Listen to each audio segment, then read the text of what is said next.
Okay, my friends, do you guys recognize these chairs? Do you guys know what model he's talking about? They seem so comfortable. Actually, again, anyone watching have one of those? If so, leave me a comment, my friend. They seem really cool, actually.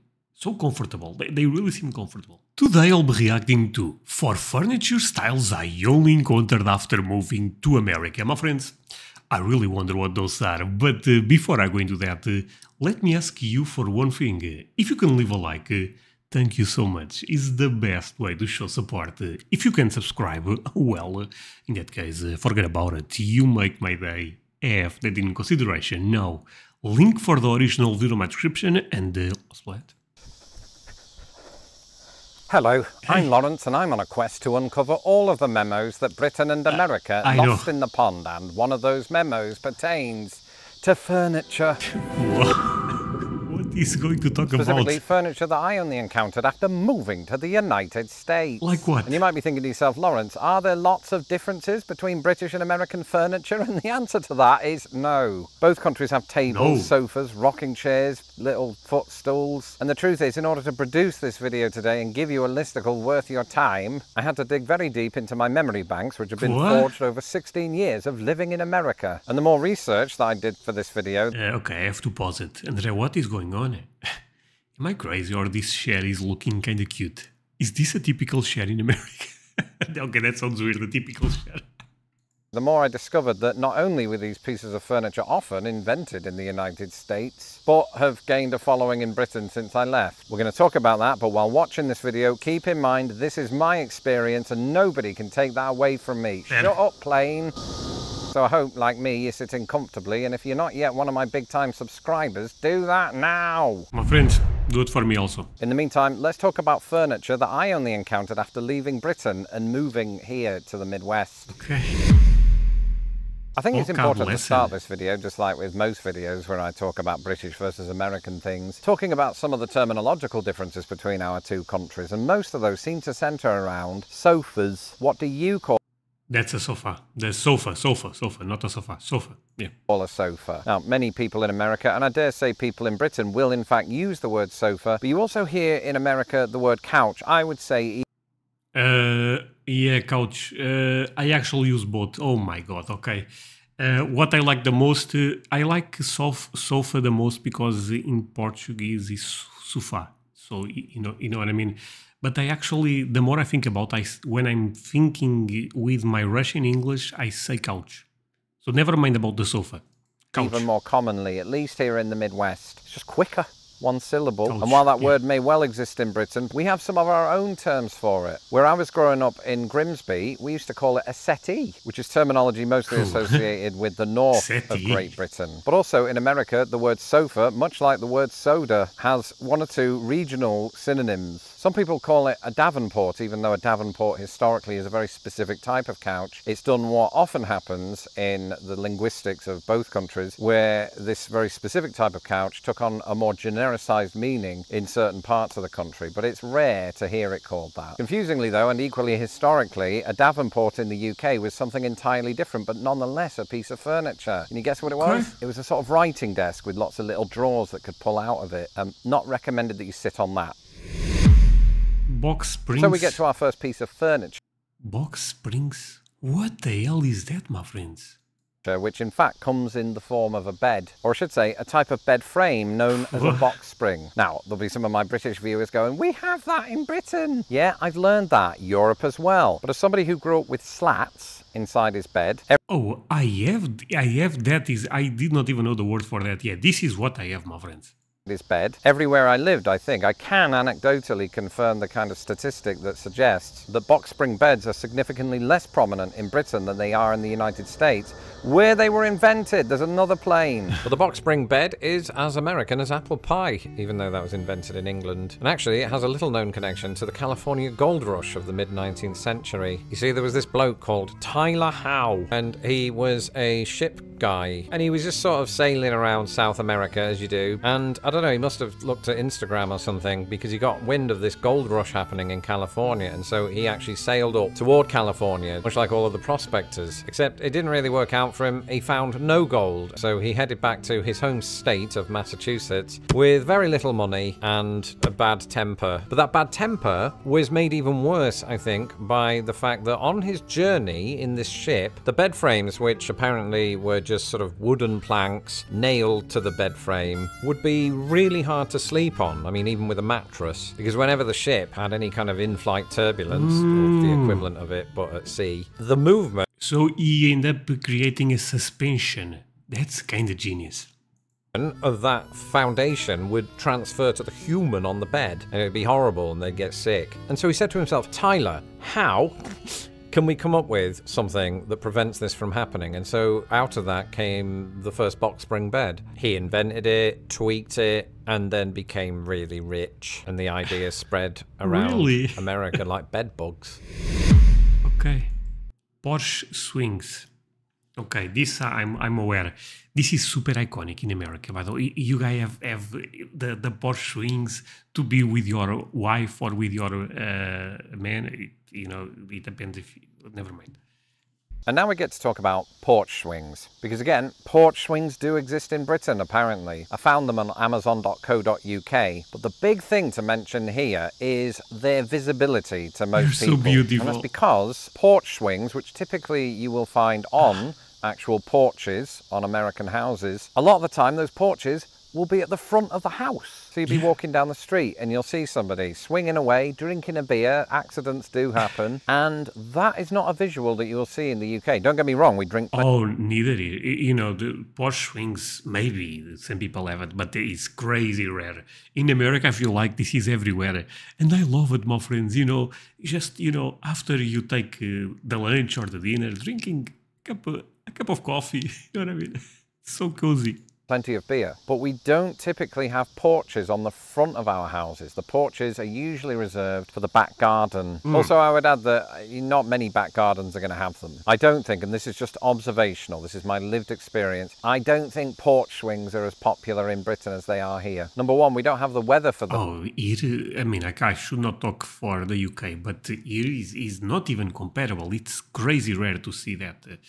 But in America, I react to this stuff and I see them all the time. Commonly enough. Anyone watching actually have one? Oh man, if so, leave me a comment, my friend. And number two, given that we live in little miniature boxes, it could be possible that we just don't have the space for them. I was being sarcastic about the boxes. All that said, I have to give Britain its due. It might not have been as replete with porch swings as America is, but it can make the claim to have invented the modern swing, as in the thing that kids play on and sometimes fall off. This is attributed, in fact, to one British person in particular by the name of Charles Wicksteed, possibly the most English-sounding name ever. And he was in the news in the last 10 years, because some people with a stake in the preservation of the history of the modern-day swing uncovered one of his prototypes, which they'd previously identified in a photo from the 20s, that's the 1920s. And this swing set is said to be the oldest in the UK, if not the world. So to my British followers, and perhaps even more so to my American followers, the next time you find yourself pushing your niece in one of these things, or indeed pushing her out the way so that you can use it, as happened to me on many an occasion, spare a thought for Mr. Charles Wicksteed, who ultimately made this possible. I doubt he envisaged people using it well under the influence. But what can I say? I'm a trailblazer. From what I'm about to say, you might think that I have a bed fixation, and I do. But I also have a fixation with hiding places, and that's where Murphy beds come in, sadly. What the hell is a Murphy bed? The only Murphy I know is Eddie Murphy. I don't have a Murphy bed in my house to show you, but I have been to a few people's houses that do have them. And Murphy beds are those things, you may have seen them in films like Who Framed Roger Rabbit, that just fold out of the wall. And they're quite useful, I suppose, when you don't have a lot of space. Show me. And even though I thought that these were probably just something that were confined to the early 20th century, apparently they're pretty popular still across the United States. They are to the extent that they saw a resurgence during the pandemic because people were obviously at home a lot and they just wanted more space in their tiny... Wait, but this makes no sense.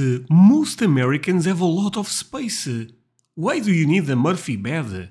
Apartment. And believe it or not, I read into the... It's a cool name, Murphy bed. Murphy bed. online, the same thing happened in Britain. And I, for one, am a big fan of that, and I bet the same is true of their inventor. But when the Murphy bed was invented, it wasn't just about prioritising space. It was about what that space was suggestive of. And in fact, the word suggestive is quite a useful one here. It has its roots in the sex life of a San Francisco man from 1900. And that man was named William Lawrence Murphy. No relation, because Lawrence was his middle name and spelled with a W. But this is according to the Smithsonian, who said that Murphy invented the Murphy bed when he was falling for a young opera singer. We've all done it. And courting customs at that time would not permit a lady to enter a gentleman's bedroom, so his invention allowed him to stow his bed in his closet, transforming his one-room apartment from a bedroom into a parlour. And I don't know about you, but... Oh, that's, guys, again, genius idea. Coming from Britain, where the word parlour was perhaps a bit less prevalent within our parlance, try saying that after 4 whiskies, parlour to me already has connotations of rumpy-pumpy. Now, just a few years later, of course, San Francisco suffered a devastating earthquake. I hope Mr. Murphy wasn't in bed at the time, because I'm just picturing the poor chap, and maybe the opera singer, enveloped vertically by the mattress, which I suppose would be quite useful in an earthquake. Oh my god, this is a difficult word. Adirondack. Oh my, I feel like I'm going to start to sing. Adirondack shares. Adirondack shares. Okay. And finally, the suspense has been building to this, my chairs. But not just any chairs. These are Adirondack chairs. And Adirondack. anybody who's walked around my neighbourhood in the last 2 months will have seen about 100 of these, because people like to put them in their yards, sometimes in their front yards. Even if they don't have a porch, they'll just stick them on that front piece of grass. I'm a little bit more reserved than that, and I've got them here in the backyard. But people who follow me on social media will know that I consider this to be among the 50 greatest American inventions of all time. That's because I'm lazy. And there are 2 major reasons for that. Firstly, the armrests. They're massive. Look at this. I don't want my arms just sliding off the side, which happens with a lot of armchairs. But the other major thing is the seat itself is actually at a backward angle. So it's very hard to get out of unless you have long legs like I do. And I think that's part of its charm, because it's kind of like when I'm sitting in the living room with the cat on me. The cat gives me an excuse to not get up for 3 hours. And I feel like these chairs sort of do the same thing. And my wife understands. Okay, but friends, do you guys recognize these chairs? Do you guys know what model he's talking about? They seem so comfortable. Actually, again, anyone watching have one of those? If so, leave me a comment, my friend. They seem really cool, actually. So comfortable. They really seem comfortable. Stands that, so she'll tell me, Lawrence, don't worry about mowing the lawn today, even though it looks horrendous. Kick back. Enjoy yourself. What? No, I was just doing an impression of you. I don't need to tell you what I said, and also don't watch the video. Now, I'm pronouncing the name of Adirondack chairs as if I've been saying it my whole life, but actually, when I first heard of the word, I went through about 12 different permutations in my head, starting with Adirondack chair and Adirondack chair, and just, you know, in the end, I just had to hear it for myself and typed it into YouTube, only to discover that Adirondack is also a mountain range in upstate New York, and it's after that mountain range that the chair is named. But doing the research for this video, a coincidence popped out to me. They were invented, just like the Murphy bed, in about 1900. It's as if, as the 20th century began, America decided, you know what, we're going to experiment with just weird angles. And in this case, it was one American in particular, Thomas Lee, who was based in Westport, New York, which is just a short drive from the Adirondack Mountains. And they gained in popularity through a very unlikely source, and that unlikely source was to... Oh, you also see them on the beach? Tuberculosis sanatoriums. And that's because the armrests of these things, which for me are in the top 3 armrest styles in the universe, were positioned in such a way that it helped the chest of the person sitting in them to sort of open up, and so that they could breathe just that bit more easily. Nowadays, those armrests, of course, are used for not just your arms, but maybe a can of soda, which ultimately could lead to other health concerns. And so the respiratory benefit from them is handy once again.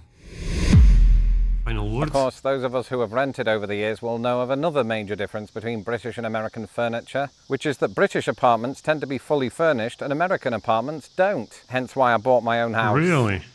That's not the only reason. I wanted carte blanche to graffiti the walls. Anyway, thank you to my patrons who make these videos possible, especially this video, because I got to have a conversation with them all about this topic on my secret live streams. If you would like to become a patron of Lost in the Pond and support... Hey, my friend, give him all the support. Lawrence is tremendous. I always leave the link for the original video on my description, so if you want to check him, I feel most of you guys are aware of him, but still. But yeah, thank you so much for watching this with me. Really means a lot. You guys end up staying until the end. See you guys in the next one. Bye, my friends.